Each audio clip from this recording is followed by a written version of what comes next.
বিসমিল্লাহির রহমানির রহিম। সীমা kitchen food.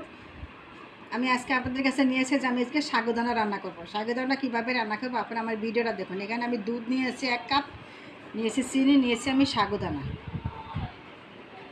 সাগুদানাটা রান্না করার জন্য এখানে আমি বড় একটা সাইজের তেজপাতা নিয়েছি, দিয়েছি একটা এলাচ। তো আমি নিয়ে আসি 1 বাটি পরিমাণ আমি লিকুইড দুধ নিচ্ছি। এটা নিচ্ছি আমি গরুর দুধ, আপনারা চাইলে পাউডারের দুধও নিতে পারেন বা প্যাকেটের দুধও নিতে পারেন। নিয়েছি আমি 1/2 বাটি পরিমাণ চিনি। এখানে আমি 8-10টার মতন এখানে আমি বাদাম কুচা দিব, দিয়ে 10-12টার মতন দিব আমি কিশমিশ।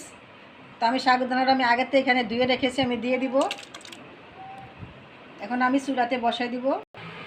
তো দেখুন আমার সাগুদানাটা এই যে একদম বলক চলে এসে, এগুলো একদম ফাটাফাটি সিদ্ধ হবে।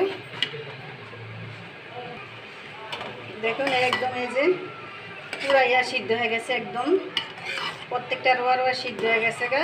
এই দেখুন কত সুন্দর সময়, একদম অল্প সময়ের মধ্যে আমার সাগুদানাটা হয়ে গেছে। আপনারা আমার মতন এইভাবে রান্না করে খেয়ে আমাকে কমেন্ট করুন প্লিজ। আমার ভিডিও যদি ভালো লেগে থাকে আমার চ্যানেলটাকে লাইক কমেন্ট করুন এবং সাবস্ক্রাইব করুন। দেখুন কত সুন্দর, দেখছেন কত সুন্দর একটা কালার। প্লিজ আমার ভিডিও যদি ভালো লাগে থাকে আমার চ্যানেলটাকে লাইক কমেন্ট করুন এবং সাবস্ক্রাইব করুন। আল্লাহ হাফেজ।